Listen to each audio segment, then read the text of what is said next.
Hai, apa kabar semuanya? Semoga kabar Anda baik-baik saja.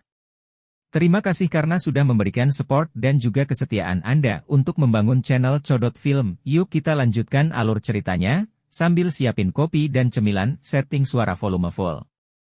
Gasken.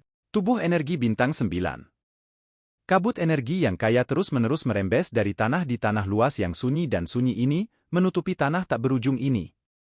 Dua sosok perlahan muncul di tempat tertentu di tanah yang luas. Mata mereka menyapu tanah yang agak berantakan di sekitar mereka. Alis mereka berkedut sedikit setelah merasakan daerah itu sebentar. Jejak tubuh energi bintang 8. Sepertinya Hunya dan Hunli membunuhnya. Sepertinya Hunli sudah sembuh total. Jika tidak, mereka tidak akan bisa menyelesaikannya dengan kecepatan seperti itu. Xiao Yan mengambil tanah, menggosoknya, dan berbicara dengan suara lemah.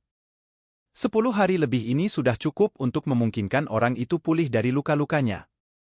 Namun, tidak mungkin menyembuhkan lengannya yang patah. Sebagai hasilnya, kekuatan bertarungnya akan sangat berkurang. Mata cantik Sun Er mengandung jejak kehati-hatian saat menyapu sekelilingnya. Dia dengan lembut berkata, jika kita menghitung hari, kita harus mendekati pintu masuk ke tingkat ketiga. Ya, kedua orang itu telah melarikan diri selama lebih dari 10 hari seperti anjing yang kehilangan harapan. Saya benar-benar ingin melihat kemana mereka akan lari. Xiao Yan berdiri dan tertawa terbahak-bahak. Sun Emeng mengangguk. Badan energi tinggi di tempat ini lebih padat. Tubuh energi bintang 8 yang sulit ditemukan kadang-kadang muncul sekarang, dan saya merasakan tekanan energi yang tidak jelas ke timur laut. Mata Xiao Yan bergeser ke timur laut saat dia mengerutkan kening dan membuat komentar. Ya, tubuh energi yang bahkan menyebabkan kita merasakan sedikit tekanan kemungkinan besar adalah bintang 9. Hoho, Xiao Yan Yehi, sepertinya ini ikon besar. Haruskah kita menyerang? Sun Er tersenyum manis dengan sarannya karena dia juga merasakan hal serupa. Namun, perasaan ini jauh lebih lemah dibandingkan dengan Xiao Yan. Tubuh energi bintang 9 jenis ini memiliki kristal energi tingkat 9 di dalam tubuhnya, memikat keduanya. Bagaimanapun, mereka belum memperoleh satu pun inti energi kelas 9 selama setengah tahun ini di dalam makam surgawi. Bagaimana kita tidak menyerang? Inti energi kelas 9 bukanlah sesuatu yang dapat ditemukan pada tingkat kedua ini hanya karena kita ingin. Xiao Yan tersenyum. Dia melihat ke suatu tempat jauh di depannya dan berkata, kali ini, mari kita biarkan mereka berdua melarikan diri. Akan ada saatnya kita bertemu mereka lagi. Ayo pergi. Xiao Yan berbalik dan dengan cepat bergegas ke arah tempat tekanan energi itu berasal. Sun Er dengan cepat mengikuti di belakangnya. Tempat di mana tekanan energi berada agak jauh dari keduanya. Keduanya terbang dengan kecepatan penuh selama hampir 20 menit sebelum perlahan-lahan melambat. Itu mungkin untuk melihat sekitar 7 badan energi bintang dan bahkan 8 bintang di daerah ini. Namun, tubuh energi ini semuanya tersebar di sekitar, tampak seolah-olah sedang menjaga sesuatu. Tubuh energi bintang 9 sudah memiliki kecerdasan. Mereka memiliki kekuatan atas tubuh energi dan mampu dengan mudah mengontrol yang lain. Daerah ini bisa dianggap wilayahnya. Dua sosok bersembunyi di balik sebuah batu besar. Mereka melihat tubuh energi yang melayang dalam kabut energi di kejauhan saat Sun Er dengan lembut menjelaskan. Xiao Yan mengangguk dan bertanya, apakah ada orang-orang lain di sekitar? Tidak, hanya ada kita berdua, Sun Er tersenyum saat menjawab. Xiao Yan menghela nafas lega saat mendengar ini. Dia tersenyum dan berkata, karena ini masalahnya, kita harus masuk dengan tenang. Kisaran persepsi badan energi ini terbatas. Dengan kekuatan kami berdua, seharusnya tidak sulit untuk masuk tanpa mengganggu mereka. Ayah. Sun Emeng mengangguk. Xiao Yan tersenyum saat melihatnya mengangguk. Tubuhnya bergetar dan bayangan muncul. Tubuhnya dengan cepat menghilang. Ruang di samping Sun Er juga menjadi sedikit terdistorsi saat melihat Xiao Yan bergerak. Di tengah distorsi ini, sosok cantiknya perlahan menjadi ilusi. Dua hembusan angin pelan memasuki kabut energi. Fluktuasi kecil yang terjadi di sepanjang jalan mungkin dapat dirasakan oleh tubuh energi yang bergerak maju mundur. Namun, kecerdasan rendah mereka hanya memungkinkan mereka untuk tetap berada di daerah asalnya, tetapi mereka melihat sekeliling sebelum kembali ke keadaan pengembaraan mereka.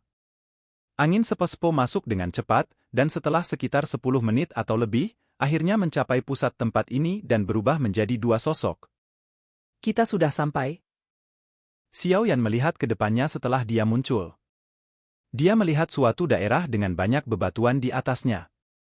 Sosok lapis baja logam hitam duduk di atas batu terbesar di depan mereka. Aura yang berat dan tenang menyebar dari tubuhnya. Di dalam armor hitam itu ada sepasang rongga mata kosong. Namun, jika seseorang mengamati pemandangan dengan hati-hati, orang akan menemukan bahwa tubuh energi ini mengandung spiritualitas tambahan jika dibandingkan dengan yang lain yang ditemui Xiao Yan dan Sun Er sebelumnya. Tubuh energi bintang 9. Keseriusan melintas di mata Xiao Yan saat dia mengamati sosok ini dengan aura tenang kuno menyebar dari tubuhnya. Meskipun tubuh energi ini jauh lebih lemah dari dirinya yang sebenarnya, itu tetap luar biasa. Selain itu, tubuh energi bintang 9 jenis ini masih memiliki beberapa kecerdasan dan keterampilan dou sejak ia masih hidup. Siapa kamu pencuri? Tanjakan Dirama. Duo Xiao Yan sedang mengamati tubuh energi ini, sesuatu yang belum pernah mereka lihat sebelumnya, ketika cahaya yang menyilaukan tiba-tiba meletus dari baju besi hitamnya. Tubuh energi mengepalkan tangannya dan kapak besar setinggi setengah tinggi seseorang muncul. Kapak besar ini dengan cepat meretas. Angin yang sangat besar merobek udara dan bergegas menuju Xiao Yan dan Sun Er dengan kecepatan seperti kilat. Indra yang tajam? Kejutan melintas di mata Xiao Yan dan Sun Er ketika mereka melihat orang ini menemukan mereka berdua. Tubuh mereka dengan cepat menjauh, menghindari angin yang sangat besar itu. Bang! Angin dengan keras menghantam batu besar tempat mereka berdua bersembunyi sebelumnya setelah menghindar. Batu itu langsung meledak menjadi debu. Angin kencang meninggalkan jurang sepanjang 100 kaki. Menyerang. Sosok Xiao Yan melintas dan muncul di udara. Teriakan lembut terdengar dan cahaya perak mulai berkedip di bawah kakinya. Banyak gambar setelahnya muncul di langit. Tubuhnya juga muncul di depan sosok lapis baja hitam dalam sekejap mata. Segel tangannya berubah secara bersamaan. Buka segel gunung. Si Flipping Seal. Kedua tangan Xiao Yan membentuk segel yang berbeda. Setiap tangan berisi teknik segel saat serangan sengit mengalir ke sosok lapis baja hitam. Dendeng-dendeng. Jejak tangan energi mengenai sosok lapis baja hitam dan kekuatan yang kuat mengguncang sosok lapis baja hitam itu sampai mundur 2 langkah. Teman-teman jahat, Anda berani menyinggung diri yang mulia ini. Sosok lapis baja hitam itu merong marah setelah dipaksa kembali oleh Xiao Yan di pertukaran pertama. Kapak pemecah gunung di tangannya tiba-tiba mulai berputar seperti kincir angin. Angin yang menakutkan menghantam kepala Xiao Yan. Dendeng-dendeng-dendeng. Tombak api emas tiba-tiba diluncurkan dari belakang Xiao Yan saat kapak besar itu diretas. Tombak itu memblokir kapak yang mirip gunung yang berat itu. Bang!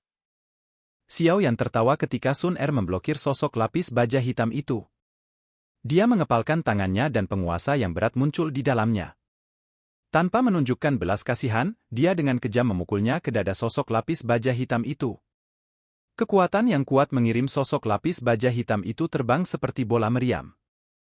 Meskipun orang ini memiliki kekuatan tubuh energi bintang 9, itu jelas bukan tandingan Xiao Yan dan Sun Er. Selain itu hanya memiliki beberapa kecerdasan, dan itu jauh dari mampu mengimbangi Xiao Yan, yang kaya akan pengalaman pertempuran. Mengaum. Tubuh energi lapis baja hitam merong marah. Energi agung melonjak dari tubuhnya dan menghancurkan batu-batu besar dalam radius 100 kaki. Segera, itu menggunakan langkah kaki yang mengguncang gunung untuk menyerang Xiao Yan dan Sun Er. Ayo kita akhiri pertempuran ini dengan cepat. Xiao Yan dengan lembut berteriak saat dia melihat sosok lapis baja hitam itu menyerang. Tubuhnya menyerbu ke depan dengan kecepatan seperti kilat dan bertabrakan langsung dengan orang besar itu. Dunia membelah kapak. Energi yang besar dan kuat terus melonjak keluar dari tubuh lapis baja hitam. Kapak besar yang membelah gunung tiba-tiba membengkak saat ini. Kapak besar terangkat tinggi di udara, dan ruang di sekitarnya runtuh pada saat ini. Xiayan Ye, hati-hati. Ekspresi Sun Er berubah saat dia melihat serangan yang begitu kuat. Dia buru-buru memperingkatkannya. Mati. Sosok lapis baja hitam itu merong marah. Kapak yang berat itu disertai dengan angin yang menakutkan karena dengan keras menusuk ke arah Xiaoyan. Denteng. Penguasa berat di tangan Xiaoyan buru-buru bertemu dengan serangan mengerikan sosok lapis baja hitam itu.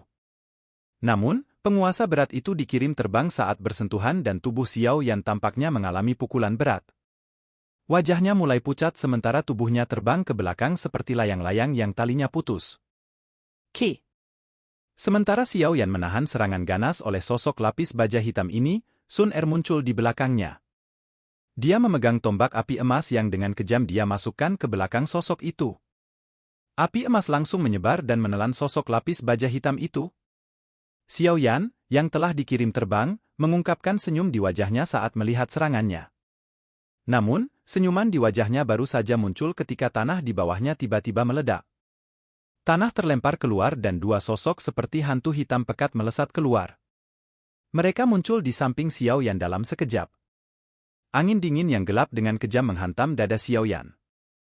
Hehe, Xiaoyan, saat kamu mengejar orang lain, kamu harus ingat untuk tidak terganggu oleh hal lain.